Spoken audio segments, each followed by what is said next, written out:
पाप का बाप कौन। एक गांव में एक पंडित ब्राह्मण रहता था। उसकी एक बेटी थी।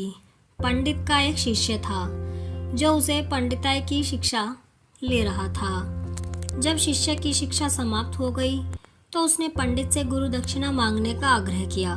पंडित के मन में विचार आया कि क्यों ना इस योग्य शिष्य को अपना दामाद बना लिया जाए। यह सोचकर उसने शिष्य से कहा, तू मुझे गुरु दक्षिणा स्वरूप मेरा दामाद बन जा। शिष्य ने गुरु दक्षिणा के रूप में पंडित की बेटी से विवाह करना स्वीकार कर लिया। विवाह के उपरांत वह अपनी पत्नी को लेकर नदी के उस पार अपने गांव चला गया। रात्रि की मंगल बेला में पंडित की बेटी ने अपने पति से कहा, आप एक ज्ञानी पुरुष हैं और मेरे पति भी। मैं एक पंडित की बेटी हूँ, इसलिए आपसे एक सवाल पूछना चाहती हूँ। यदि आप उस सवाल का सही उत्तर दे देंगे तो मैं जीवन भर आपकी हर बात मानूंगी। शिष्य ने तुरंत वचन दे दिया। पत्नी ने पूछा, बताइए पाप का बाप कौन है। शिष्य ने रात भर पोथी पत्रा वेद पुराण खंगाल डाले पर उसे कहीं भी पाप के बाप का उत्तर नहीं मिला। सुबह होने पर उसने सोचा, क्यों ना नदी के उस पार जाकर गुरुजी से ही इस प्रश्न का उत्तर पूछ लिया जाए। वह नदी की ओर चल पड़ा। जैसे ही वह नदी किनारे पहुंचा, उसने देखा कि गांव की धोबन कपड़े धो रही थी। धोबन ने शिष्य को राम राम कहा और विवाह की शुभकामनाएं दी। फिर उसने पूछा, छोटे पंडित आप कहाँ जा रहे हैं। शिष्य ने कहा, मैं अपने गुरुजी से मिलने जा रहा हूँ। यह सुनकर धोबन हंसने लगी। उसने कहा, आप झूठ बोल रहे हैं। आपकी और आपकी पत्नी की सारी बातें मैंने कल रात सुन ली थी।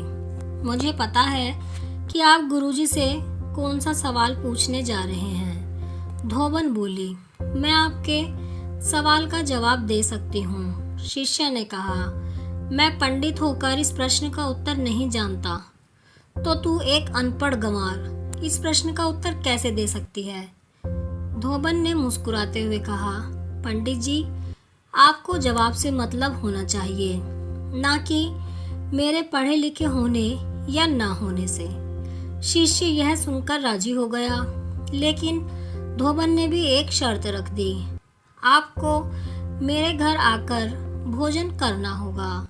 ब्राह्मण छोटी जाति के घर भोजन नहीं करते थे,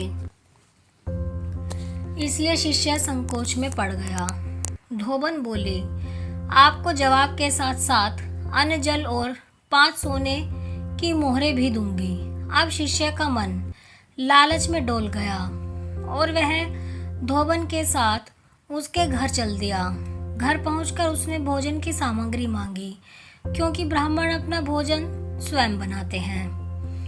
लेकिन धोबन ने कहा, मोहरे ले लेना, भोजन तो मैं ही बनाऊंगी। शिष्य मान गया। भोजन बनाकर जब धोबन परोसने लगी तो शिष्य ने हाथ बढ़ाया।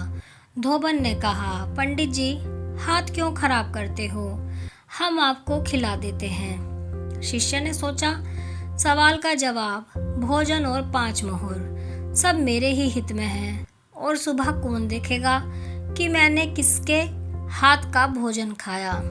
और जैसे ही उसने मुंह बढ़ाया, धोबन ने जोरदार तमाचा उसके मुंह पर जड़ दिया। शिष्य क्रोधित हो गया और चिल्लाया, ये क्या बदतमीजी है। धोबन बोली, पंडित जी क्रोध न करें, मैंने तो अपना वादा निभाया है और आपको आपके सवाल का जवाब दे दिया है। शिष्य ने पूछा, कैसा जवाब। धोबन ने कहा, पाप के बाप का नाम लालच है। अगर आपके मन में लालच न होता तो न आप मेरे घर आते, ना मेरे हाथ से भोजन करते और ना ही 5 मोहरों के लिए अपने सिद्धांतों से समझौता करते। अगर ये कहानी आपको थोड़ी भी पसंद आई हो तो एक लाइक ज़रूर करें। चैनल पर नए हैं तो सब्सक्राइब ज़रूर करें और कमेंट बॉक्स में राधे राधे ज़रूर लिखें। धन्यवाद।